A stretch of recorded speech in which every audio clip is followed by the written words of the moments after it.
Salam sehat, salam kemakmuran, dan salam kesejahteraan bagi Anda semua warga dunia yang saya cintai. Assalamualaikum warahmatullahi wabarakatuh. Perkenalkan, saya Seno Cahyadi Purtomo, Direktur IPOL Makmur Nusantara yang kami sebut IMAN. IMAN adalah organisasi yang berfokus pada pengembangan pertanian dan pangan dengan pendekatan bioorganik dan integrated sistem modern. Dalam kesempatan ini, izinkan saya sebagai bagian dari warga dunia berbagai visi dan misi iman bagi Anda warga dunia yang saya sayangi.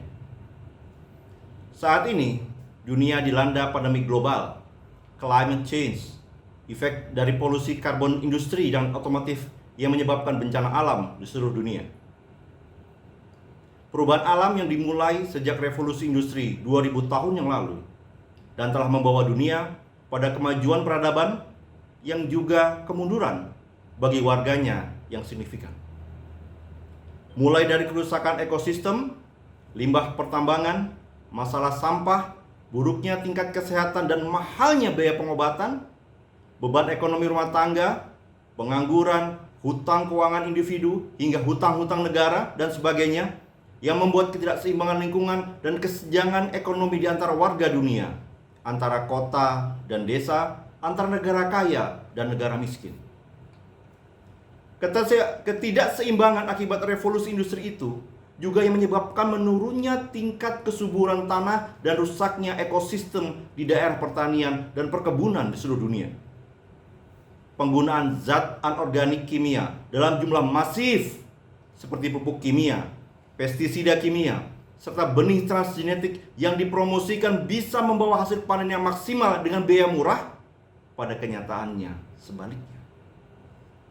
Efek zat kimia anorganik pada tanah dan ekosistem pertanian menyebabkan kerusakan dan musnahnya ekosistem penunjang kesuburan tanah. Pada momentum ini, iman hadir untuk mendorong cara kita bertani, untuk melakukan perubahan cara kita bertani, dan memperlakukan tanah serta air kita dengan mengutamakan kearifan lokal di setiap daerah dan setiap bangsa di dunia. Visi iman berfokus pada revitalisasi tanah dan membangun kembali peradaban agromaritim Nusantara sebagai kunci kesejahteraan dan kemakmuran warga dunia. Kunci kehidupan ekonomi yang telah diwariskan oleh leluhur kita sejak zaman kerajaan Sriwijaya, Majapahit, Pajajaran, hingga Demak dan Mataram. Kunci kehidupan yang akan membawa harmonisasi hidup antara manusia, hewan, dan alam semesta, dan ketakwaan manusia pada penciptanya. Adapun misi iman berfokus kepada 3 agenda kerja. Pertama, memperbaiki kesuburan tanah dan kelestarian air mulai dari Nusantara sebagai wilayah percontohan bagi seluruh warga dunia. Kedua, membangun ekosistem pertanian terintegrasi dengan konsep zero waste dan pendekatan bioorganik serta teknologi dan mekanisasi pertanian digital modern. Ketiga, menjadi integrator yang amanah, inovatif, menghubungkan antara petani dan nelayan sebagai aktor produsen, pedagang pasar sebagai jalur distribusi barang dan jasa, serta para investor sebagai pemilik modal tanam, modal kerja untuk membangun pusat-pusat industri pangan modern, serta mekanisasi digital pertanian, guna mempercepat putaran ekonomi pertumbuhan ekonomi pangan dunia yang modern, lebih baik, lebih sustain, dan membawa kesejahteraan dan kemakmuran bagi alam dan manusia semestanya.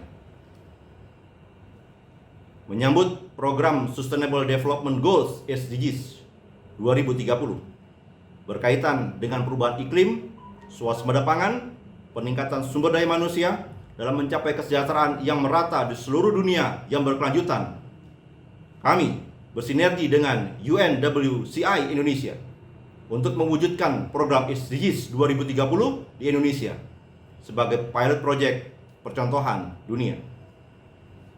Sebagai rakyat Indonesia dan warga dunia yang berperan aktif dalam mewujudkan SDGs 2030, maka kami menuntut kepada PBB untuk memberikan ruang partisipasi warga dunia sehingga PBB dapat melaksanakan amanahnya sebagai organisasi dunia dalam mewujudkan perdamaian yang abadi berdasarkan kemerdekaan, kemanusiaan yang adil dan beradab, keadilan sosial, dan menjaga kelestarian alam. Sehingga PBB harus kembali ke tujuan awal pendiriannya sebagai perserikatan bangsa-bangsa dengan mengakomodir suara seluruh rakyat dunia melalui UNWCI. Sekian. Salam sayang untuk Anda warga dunia. Assalamualaikum warahmatullahi wabarakatuh.